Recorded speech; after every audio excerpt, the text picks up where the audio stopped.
So let's go ahead and get started. First question goes to Ashley Young of NBC. Hey, Coach Graves. You returned just one starter this upcoming season, Erin Boley. What changes has she made this offseason, and what do you expect from her this upcoming season? You know, Erin's a really smart player. She filled a role for us in the past couple of years that we really needed filled. But she's capable of doing more, and she's showing that so far this fall. I've been really impressed with her ability to score, not just from the three-point line, but she's being a lot more aggressive to the basket. We posted her a little bit. She's coming off more ball screens. So, you know, she now knows that we need her to do more. And like I said, she's a smart player, and so she's doing it. Next question. She's been a great leader, Ashley, for us so far this fall. I've really appreciated that about her. Okay, next question goes to Howard. Keller, good afternoon. Good to chat with you. Mr. Analytics. Well, actually, my question does tend toward those lines, which is that, you know, historically over the last couple of years, you guys have had the best offensive efficiency in the country. And, you know, there's certainly been a look for ways in which you can become more efficient. This year, though, is such a different thing in just about every way you can come up with. I'm just wondering how you're processing thinking of it. Are you looking year over year? Are you looking at your team relative to other teams once the season starts? How are you measuring, I guess, for lack of a better phrase, how are you measuring progress and success this year? Well, Howard, you and my oldest son, Max, have helped me buy into the analytics. I'm not completely about the analytics and how we go about what we do, but it is important. You know, listen, we can't compare this team to any of our past teams, right? You know, maybe Sabrina's group 4 years ago, because we're built different. I think we're better in some ways and we're not as good in some ways. I think, number one, our experience, we just don't have as much as we've had in the past. I will say this, though, we have better shooters. This is our best shooting team. As dominant as Ruthie was at the low post, we now have added a equally as dominant player in the low post who also has the ability to step out and do some things. So we're trying to play through her a little bit more. In the past, we played through Sabrina and Satu, and now we might play through our inside people. So, you know, so I don't really compare to what we've done in the past. This is a new team, and we're going to make the most. I think we'll run a lot more sets to get open threes, you know, to be honest with you. So, but the basic structure of what we do on a daily basis and the offense that we run is going to be the same for the most part. And then when you said compare to others, you talking about other teams nationally or to ourselves? Both, really. I'm wondering how you measure what progress looks like in a year that's obviously going to have fundamentally different benchmarks. You know, by definition. Yeah. Howard, to answer it truthfully, I don't know. I have no idea, because who knows? You know, some games we might end up with 7 players, 8 players. Some games we'll have a full group. You know, we have so many that have not separated from each other yet. We could go with a really deep bench. So, you know, I think I'm going to measure by the end of the year our total success and then how we do in postseason. That, to be honest with you. Appreciate it, Kelly. Go Brooklyn. I got let's go. I'm a Dodger guy.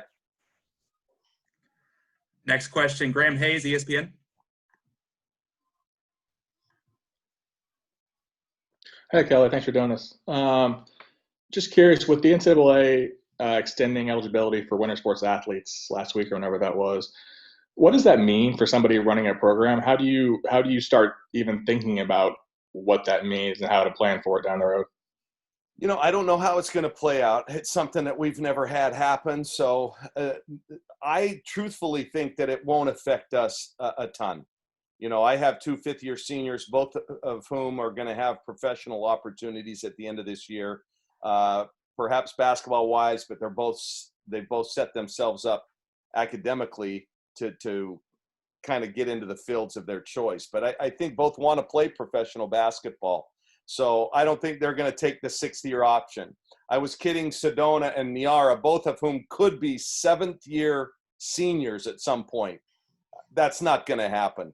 So, and most of our other players, I think, those that have pro aspirations will get their degree and move on. If they decide they want to play a fifth year somewhere, I understand that maybe the graduate assistant, or not a graduate transfer option is not available to those players. Correct? I think I heard that way. So honestly, Graham, I don't know, buddy.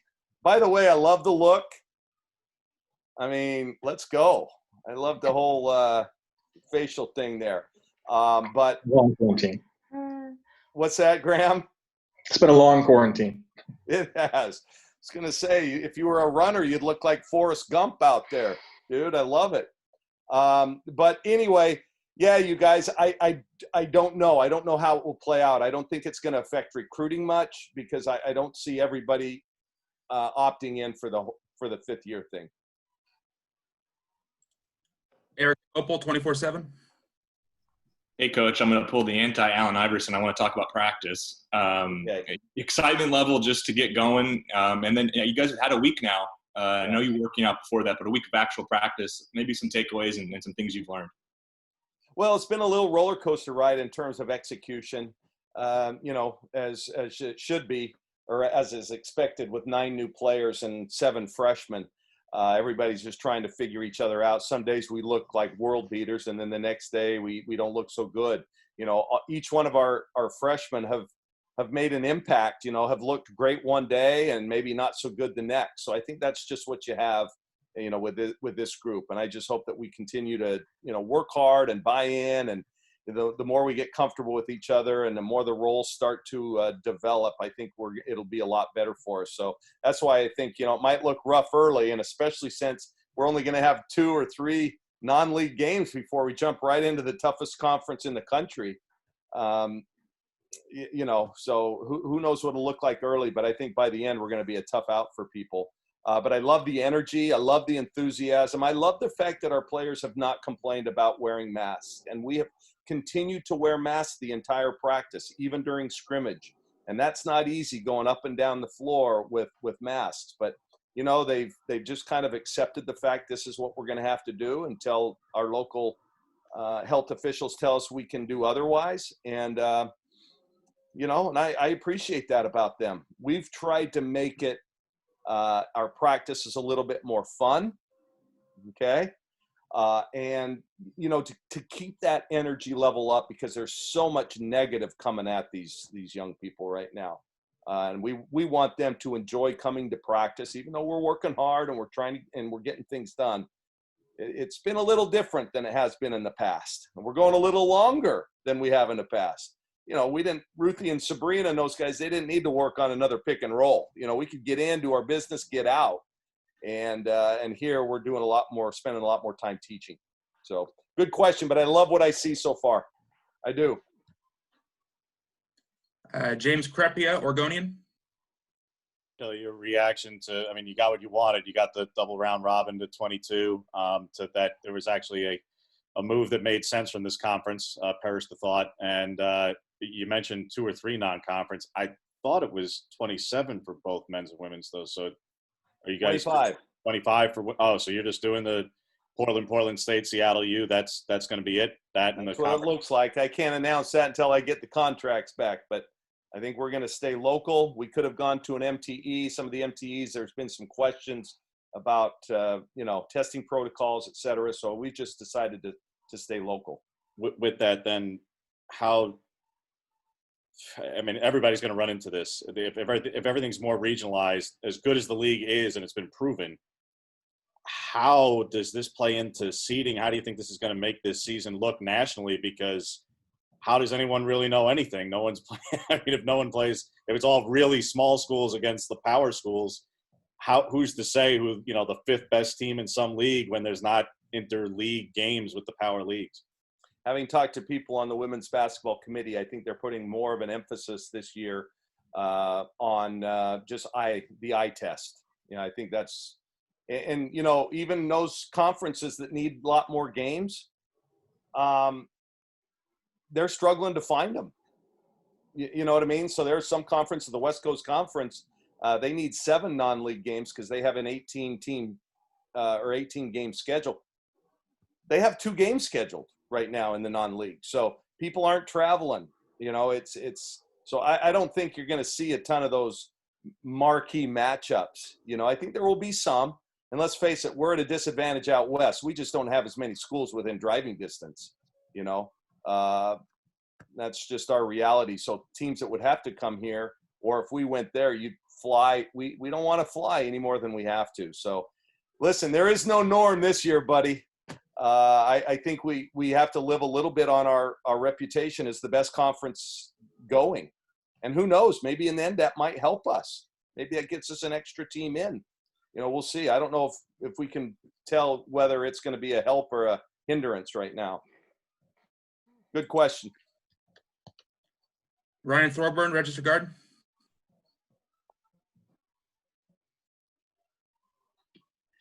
Kelly, you touched on the new normal a little bit, but what's like a typical day like for you and your players? Like what time do you go in and get tested and get the results and practice and all that? And are you and your staff and the players kind of used to it by now? Is it part of the deal? Yeah, there's regular testing in the mornings, and then before practice, the results are coming back quick. Staff gets tested as well, not every day. It tingles, buddy. It tingles, but again, it's part of what we have to do, and I think our players have done a great job in kind of staying diligent, doing the right thing. But then we have practice late morning, early afternoon. Like I said, the practices have been great. I think the toughest part for them is just the fact that they're not going to classes. They come to practice and then they go home and look at their computer, right? And they're on Zoom classes. That cannot be easy for them. So we're trying to be we're trying to recognize that mental health becomes maybe an issue with our players, and we're doing whatever we can and lots of different things that we wouldn't normally do to kind of keep the enthusiasm up, their focus, and things like that. But our day is, as a coaching staff, is roughly the same as it's always been. But the players are the ones that are, experiencing something different. All right, next question goes to Carly at the Daily Emerald. Hi, Coach. Kind of going back to practices, what were your expectations for players coming into starting practice regarding being in shape and in basketball shape? It's funny you mentioned that. I just talked with we scrimmaged a little bit more yesterday, and we had today off, but yesterday, and I was commenting to our strength coach that I think we're in great shape. We look like we're actually getting close to game shape right now, and I credit our players. They've worked hard. During conditioning and in the weight room, and when we play hard. So I think that's helped them.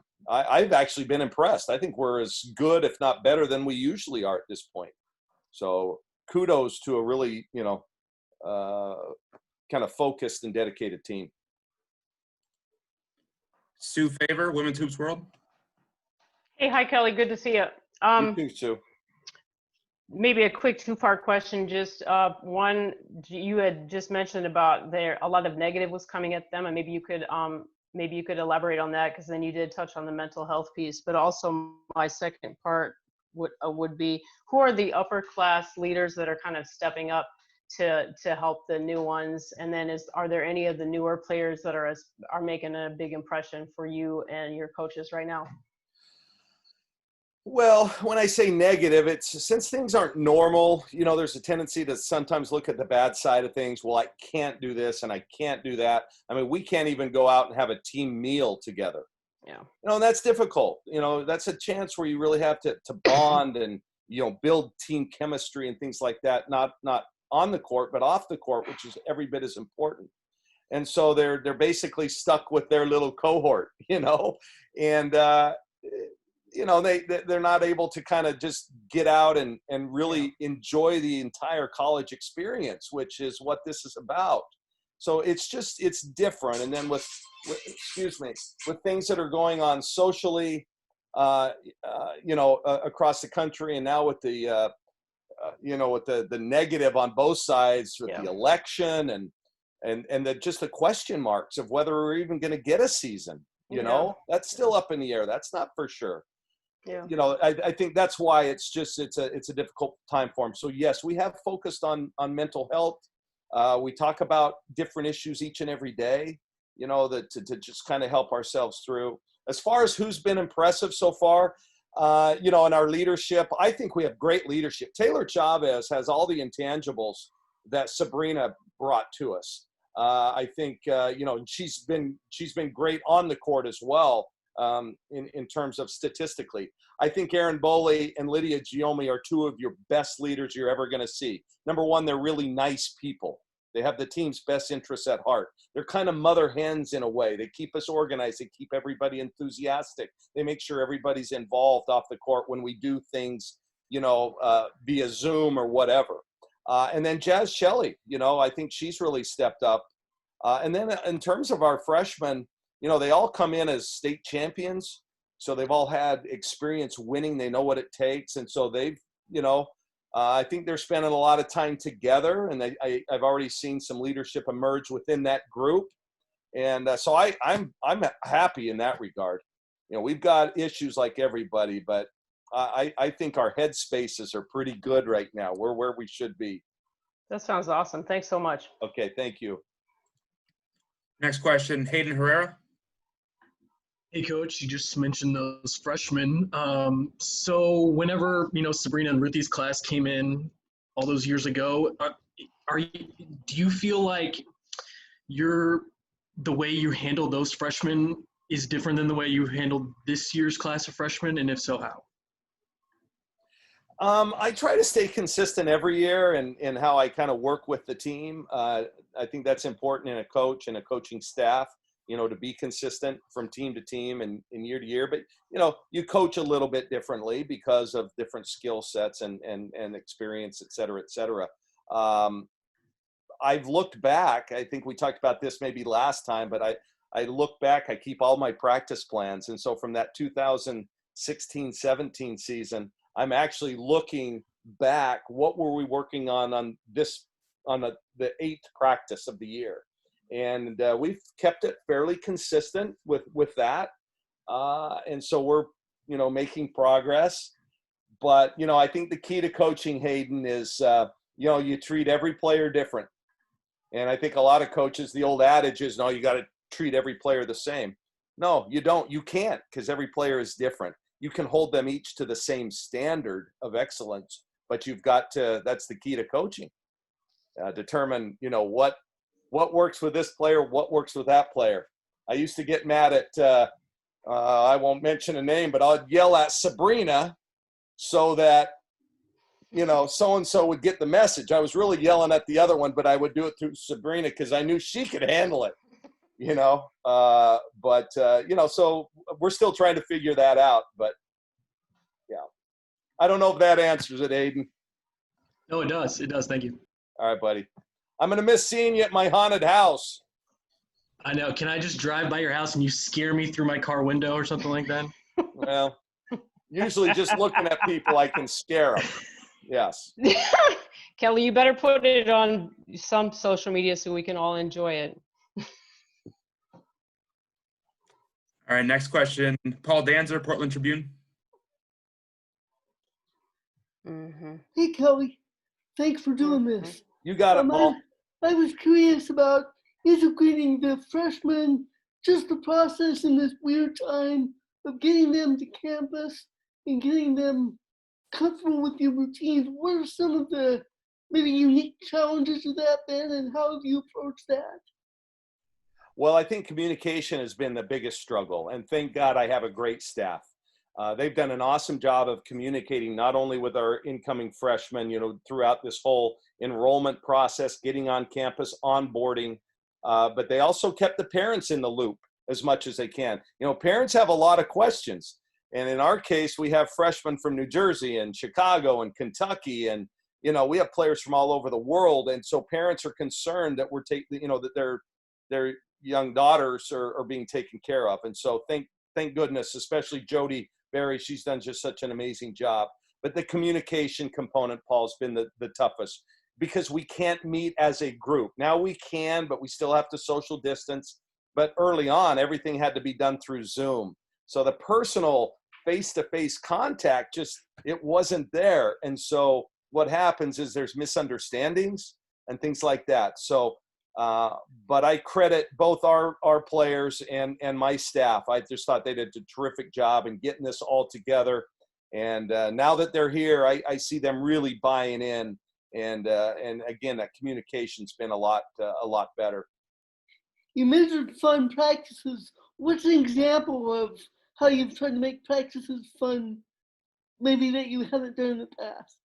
Well, sometimes early on you do some drills that may not be all that much fun. So we've made most of everything that we do competitive. And the one thing that my team and one thing that we recruit are competitors. And so they like to compete. So even if it's just a shooting drill, we're making it a competitive situation. And so when I make it fun, that's what I mean.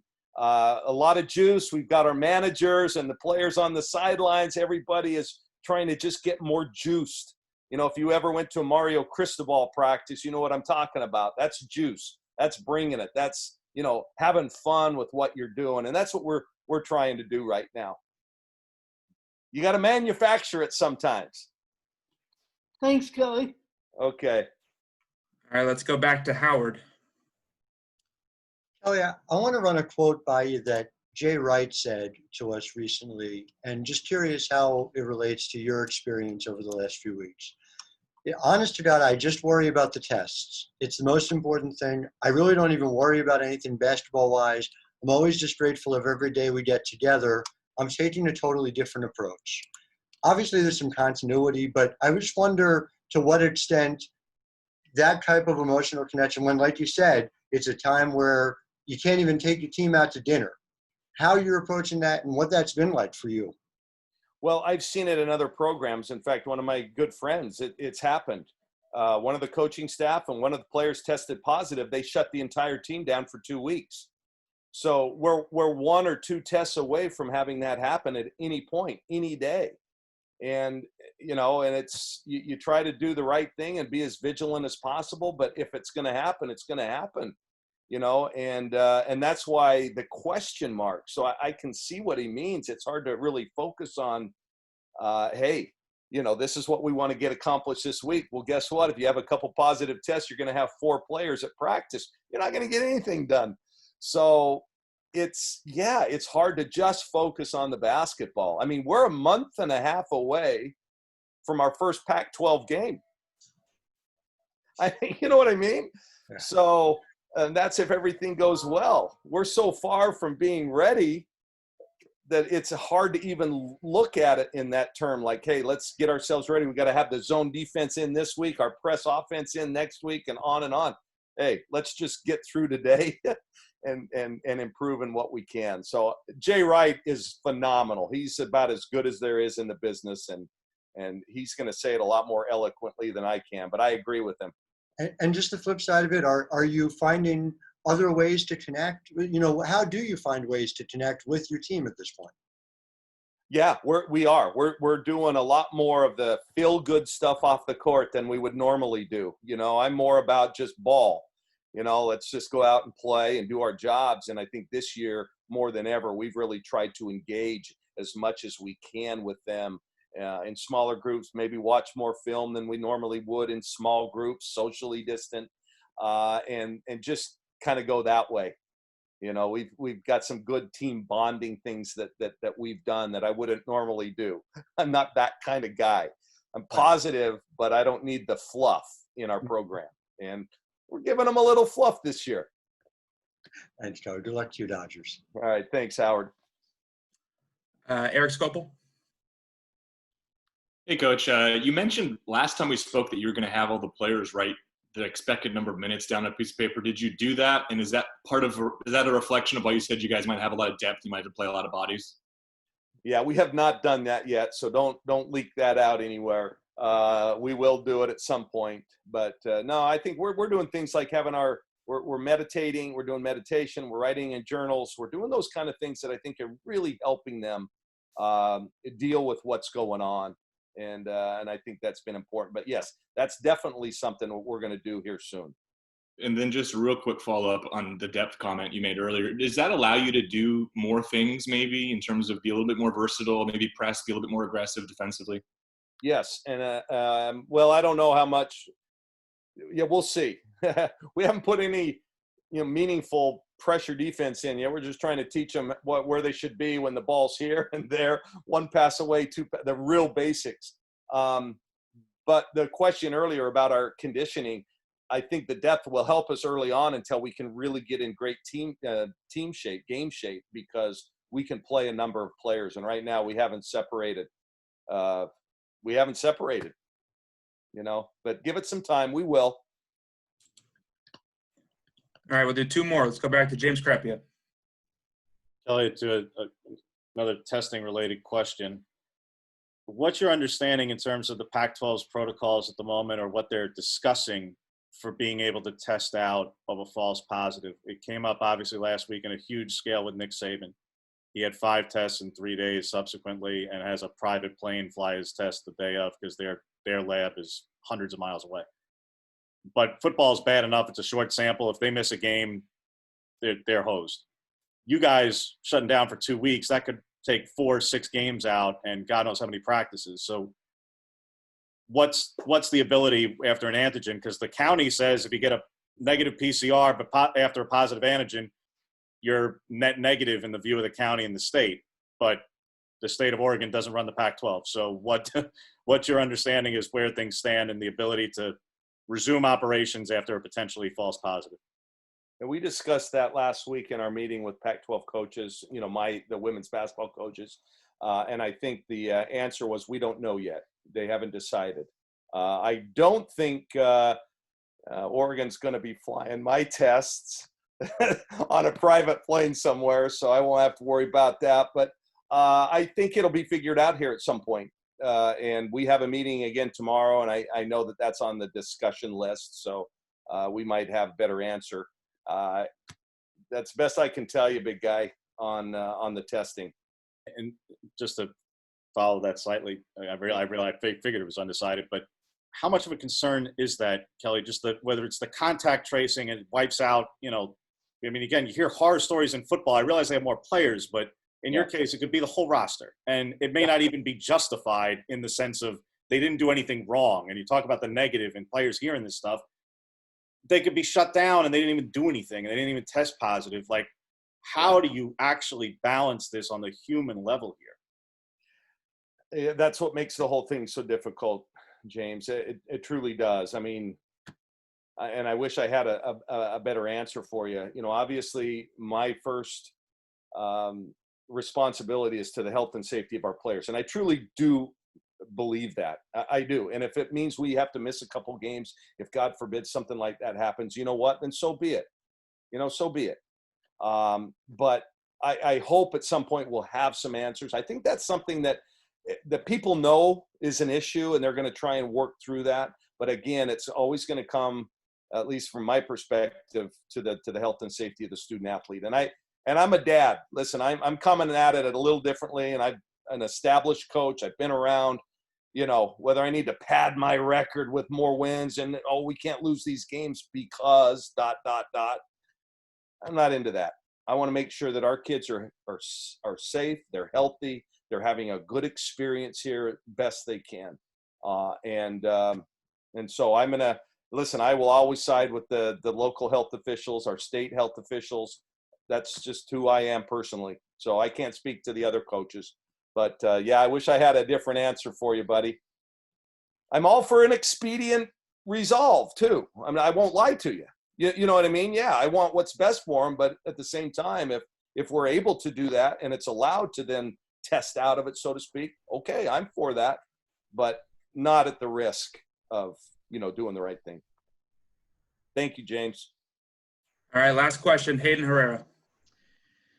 Coach, a big part of this this program is your fan base. Mark Campbell tweeted out the how it started, how it's going, and when you guys play the next time, it's going to look like how it started. Have you kind of mentally prepared for that? And what has this over these last whatever months the the tweets, the messages you've gotten from the fan base? What has that meant to you, and has anyone just stood out in particular? Yeah, I'm really disappointed. We've built such a special thing. I hope that it'll be able to continue once we do get fans back. We've built so much momentum, and it's become a happening here. I hope we don't lose that. But yeah, the worst part of it is I have a booming voice, and it gets drowned out sometimes by the fans in our arena. But now that there are no fans, I may get more technicals than I normally do. We'll see how that works out. But yeah, I don't know. It's a disappointment for all our fans, not just ours here at home, but the ones on the road that love to come support the Ducks, as well as all the other teams. It's just a shame that we're not going to be able to have that same kind of support. Hopefully, Hayden, hopefully this thing, does turn and we get better and we start doing the right things, get the numbers down, and maybe in the second half of conference play, maybe we're able to at least allow a few fans. I don't know what that's gonna, where we're at on that. But yeah, I know they support us, and they email me all the time with different solutions, like putting the game on the scoreboard at the new track facility and let people kind of sit around and watch our games. And listen, they're gonna have to watch safely. We don't want people getting in big groups, sitting around at home and watching our football team or our basketball teams or other sports, because that's the worst thing they can do. All right, we'll end it there. KG, thanks for taking the time. Hey, great to see everybody. Stay well, okay? Thanks, Kelly.